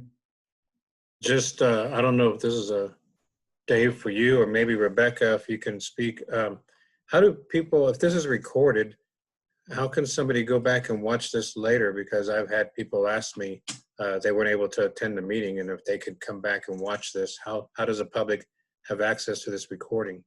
I will send it to the city. It's a large file, so it'll be fun uploading. But I have the files. If they want to request it from me, they certainly can. But also, I'll let the city have access to it. So like they can access this at the like at the city where it has our agenda and everything. There will be a file there with video on it, perhaps. You know what? I don't want to speak on that because I'm not sure. I know that I have it, and this is not because I wanted this to be a city meeting, right? So I requested for them to organize a Zoom, but the support was not there. So I had to pay for a Zoom account last night to make sure that this was longer than the 45 minutes. Otherwise our meeting would end. And that was 2 meetings ago. So I didn't follow that same procedure, but I expected the same reaction. So I have, as far as I know, it's not city property, but I don't want to speak on that. I have it, so I would send it if they requested it, but also the city will have a copy of it. So then, Rebecca, can you address that? I am currently out on leave with COVID, so there's not a whole lot I can do right now. I did want to listen in. I don't know the capabilities of our website to upload Zoom meetings. We don't tend to record and upload those. So that's something I'd have to investigate when I get back to the office. Okay. I didn't know there's people out there. Well, in particular, let's say Mr. Pope, they would like to be able to watch what happened at this meeting. He wasn't able to attend. So, and there are others that would like to see what happened. So certainly they, as far as I know, get out. If they want the video, they can reach out to me and I'll make sure that it's available to people. I can upload to YouTube and make that a public video as well. I'd like to clarify. Sorry, that wasn't to say we couldn't make it public. It was just to say I don't know if this type of file is supported to be uploaded where the agendas are. I'm just saying I don't know what the limitations are as far as our website. Gotcha. So I'll double check with Ms. Ojeda from the city, but I assume that there is no restrictions on that. So, I want to clarify before I say that. So have them email me, Jesse, or I can get it to you and you get it to them. And if I don't hear anything otherwise from the city, then I'll send it to you. For those asking in the chat about the complaints, as far as I know, is that you can submit a complaint to the website, but those will be on record. If you make those, that they'll have access to that. But I'm not sure what the process is of how they're processing those complaints as of now. And that's a question that I'll email Mr. Cantrell about, just because I think it's important for the community to be aware of. I have a hard time with the argument that that the caseload of the commission was not justified a full-time position, so we made it an outreach position as well. My question has always been, how much is enough discrimination for it to be justified as a full-time position? How much? I mean, do we need 5 cases a year, 10 cases, 50? Is that enough? That's often been my question. That I'm glad that because we've made it an outreach position as well, that we have enough funding for it, support from the Hutch Community Foundation and the city to make it a full-time, and it's justified. And if some city council person runs in 2 years and says, I want to cut down, then we have a reasonable background to support that position to be full-time. I'm glad that's there, but I think it's silly to go into the road of how much discrimination is enough to justify a not full-time officer. I just don't, I am sorry, but there's no way for me to go around that. Like, oh, I'm sorry, you out of 5 people, like you have complained, but that's not enough for us to have someone who investigates those complaints. And I want to express that because that's always been, it just didn't sit right with me, for lack of better terms. Thanks for saying that, Dave. And I'm just going to say that him falling back on that phrase is just a rehashing of the arguments that have always been made against having a human relations officer. Yes. That's been the phrase. That is the stock standard phrase used by people who are opposed to the existence of the human relations officer. So it's really unfortunate that he's using that phrase. And I wonder, like, be fair to him, he's saying, you know, we've made it in a way that it's justified to be full-time. Like I hear you. I'm grateful for that, but I don't think we should be repeating that all the time because I just don't think that simply You're right. Justification for Shouldn't be repeated. Right. Right. But like, it's just nonsense to, anyway, So, I don't want to go there. I have a step forward, and that the first one is something that city manager did mention, and he said that we could request a record of the meeting that he had with DeJada yesterday, and I think that we should request that record of that meeting. Okay.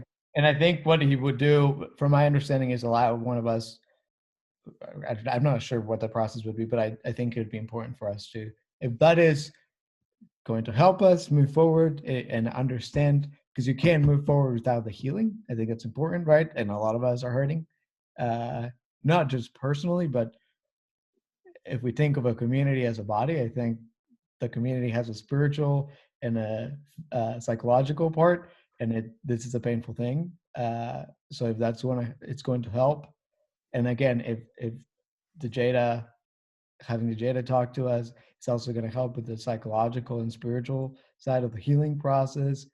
I just have a hard time thinking that DeJada wants to sit down for cross-examination and compare the facts with, but it's just an unfortunate situation that she does not get to speak on the record or on her own record. And then I also, what didn't want it to happen is have Jeff come in and then us say, well, this is what we learned from DeJada yesterday. In a separate meeting that we had with DeJada, this is what we know are the facts, because that just, creates some friction that I want us to be conscientious of. Yes, we have an investigative role, but also we have to learn how to prevent this and where we go from here. No, the investigative role of the commission has never been acknowledged. Okay. Yes, that's true. Yeah. I agree. Okay. And then the other question that I wanted to keep my line of questioning going was that, kind of along those lines, is who investigates, right? If a city employee, she was a city employee and there was maybe discrimination or whatever that may be, that person goes to, who gets to investigate that? Because apparently we as a commission don't have oversight of that. We get to investigate discrimination everywhere else, but in the own city halls, which I think is something that a conversation we've had in the past. But we have a meeting next week. We can keep our conversation going as to what the next possible steps are. In that next meeting, we can also ask Jeff to address those things, whether on writing or in person. And because I think it would be beneficial for him to be part of that conversation. But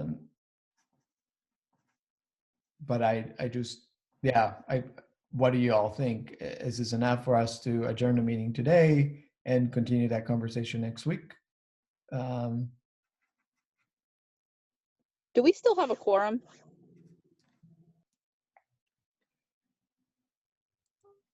There's 2 days here, so I shouldn't count myself twice.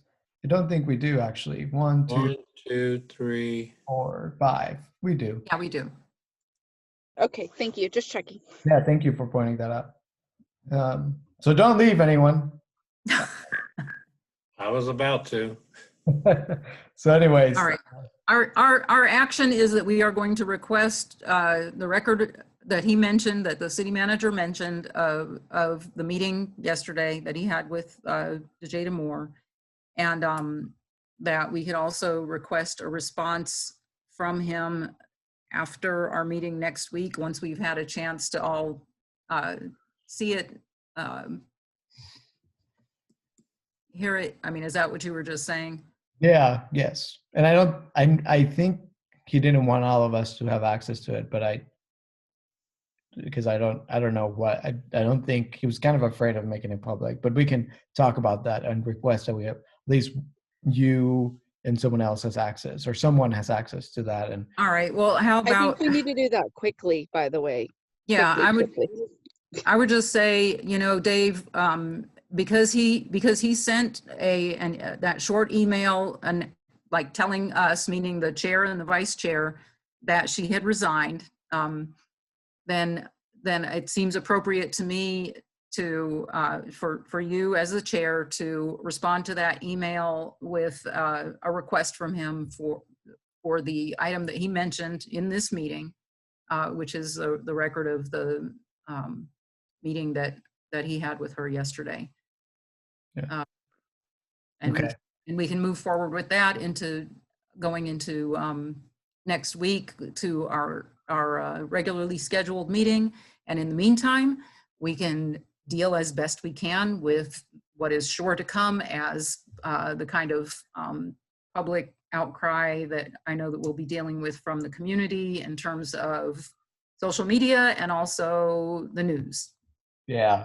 Natasha, yes, I think we need to point out the fact that if his argument, which I'd really love to see the case law he's referring to, but if he's talking about how an officer, an HRO from outside the community is not going to be, if we hire an HRO officer from outside the community, that person isn't going to be able to speak politically on local matters.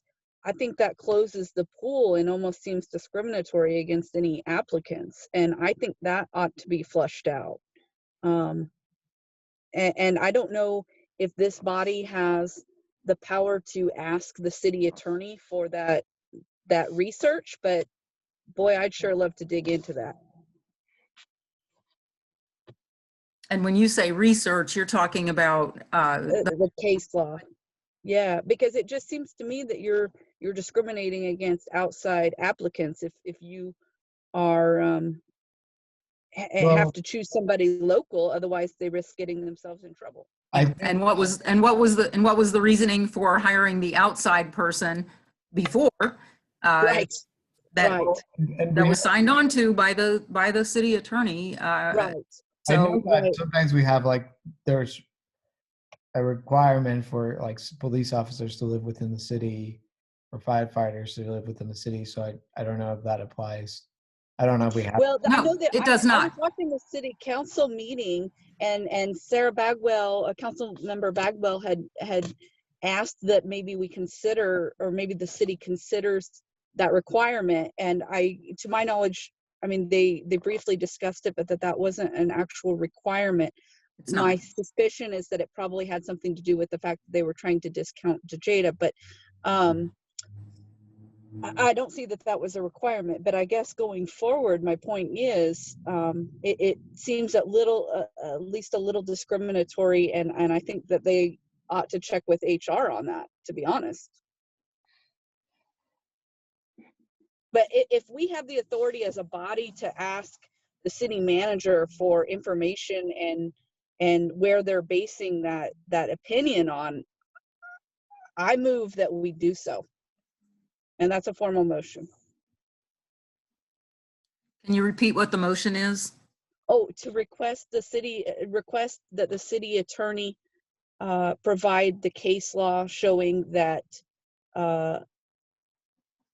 political comments from a person outside of the city in which they are endorsing, I guess, be obtained.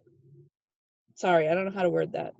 That makes sense. So I have a motion to request a case law for requirement, is that right, of for an endorsement, a political endorsement. Oh man, I'm butchering this one. Help me out. I'm sorry, I'm trying to think of the way he phrased it is honestly, that's why I was having trouble too. But he said something about if you live outside of the city and you come in and you campaign for somebody that is not your representative, that it's somehow outside of your First Amendment. And I'd like to see that case law that they're basing that on. Do I have a second? I don't know that we need a vote on that. I think that's something you can just go and request. Is it? I don't know. I'm sorry. I'm new to this. I don't know.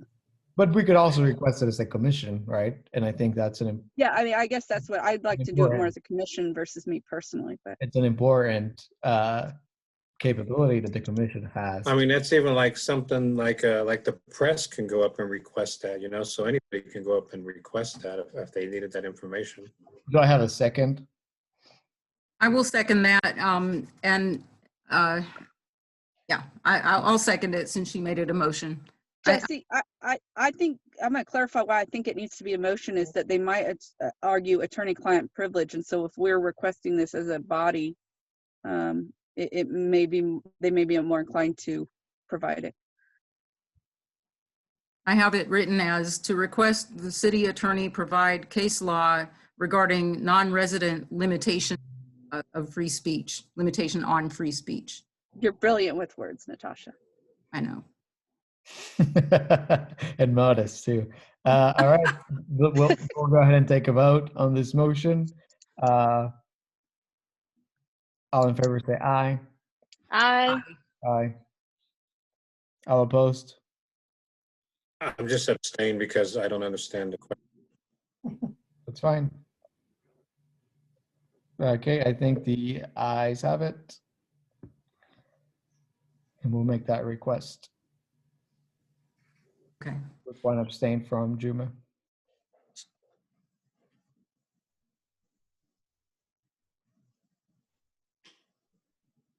Can we request that in the same email where we're requesting his record of the city manager's record of the meeting yesterday? Yeah, I'll include that. Okay. Okay. Do we have a copy of the handbook? Sorry, I kept shouting it in the chat, but Oh, has anyone seen the handbook? no. We can request it as well. It might be actually online that they actually give the city access to online. I mean, the employees, I don't know for sure, but I thought I heard that. I had a hard time finding it online. No. I mean, you don't have access to it. I mean, they would have to give you access to it.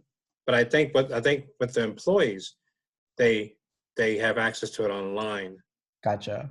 I don't Right. know, but that's what I thought I heard. So if it's possible, if we want to read it, it may be possible that we can get a copy or access to it online. I'm not sure there's like what they have a hard copy around anymore or what that deal is, but I just heard it was online for the employees to have access to, not the public. So I don't know. It's probably on their intranet, but they could print a copy by all means. Or just electronically give it to us. And I think if it's I've got a online, comment. I've got a comment in chat saying that she couldn't find it online. She found other cities that had theirs online, but not Hutchinson. Thank you. I think we should just include that. That's the third thing we can just request from the city manager. I motion that we request access or a copy of the city employee for commissioners. I'll second that.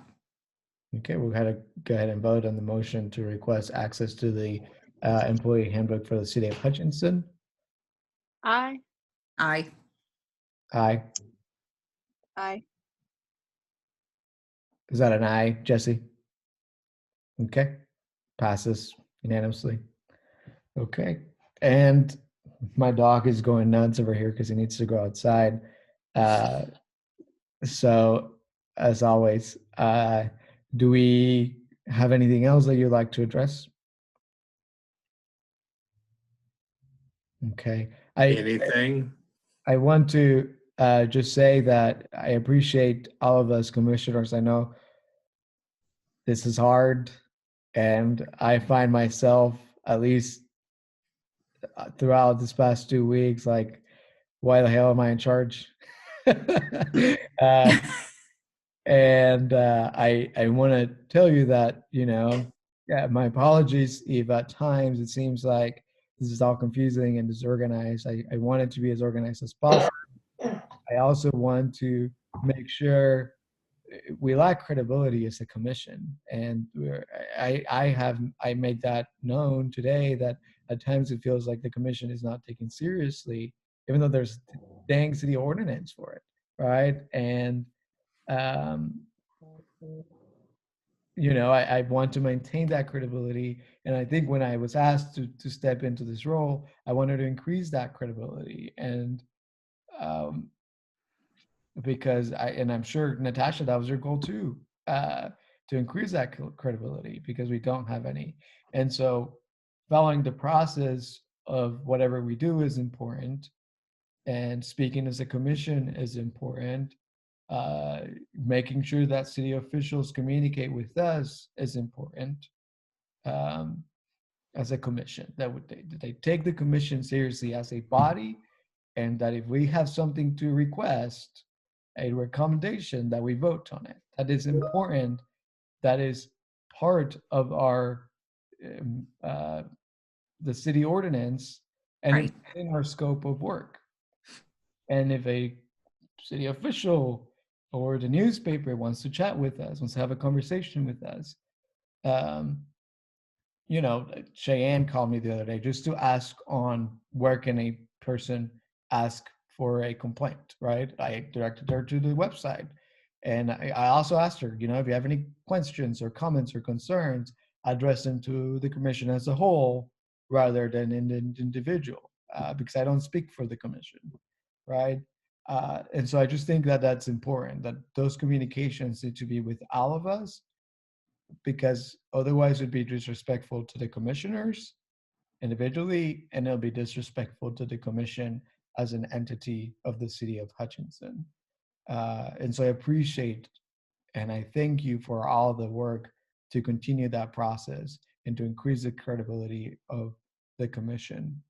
And I hope that this brings us all together, and that it helps us understand that at the end of the day, what's our role in this mess, as we have heard before. And there are folks in our community who don't feel represented. There are folks in our community who don't feel like they have a voice in City Hall.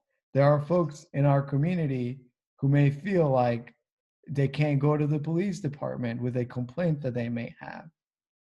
Some of us may not feel that way, right?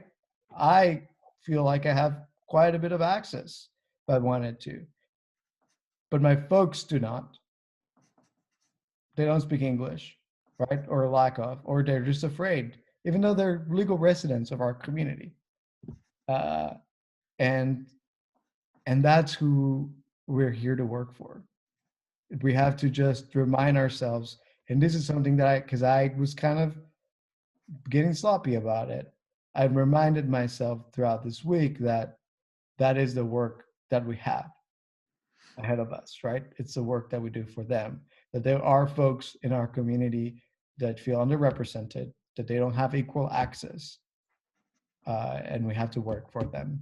And we have to investigate, and we have to educate, and we have to do outreach, because that's the role and within the scope of our commission. And with that, I'd like to adjourn now. Thank you all for your very kind words on the chat. I make a motion, we adjourn. I'd like to make a motion for adjournment. Jesse beat me to it. So thank you, Jesse. Do I have a second? Second. Give me some seconds. All in favor? Aye. Aye. Aye. All opposed? Ayes have it. We'll go ahead and adjourn for our next meeting on the 18th. You all are welcome to attend once again. And I'll, if you have any concerns, I'll put that up in an email if you want to send those to me. Okay? Thank you all. Have a good night. Good night. Wait. Wait.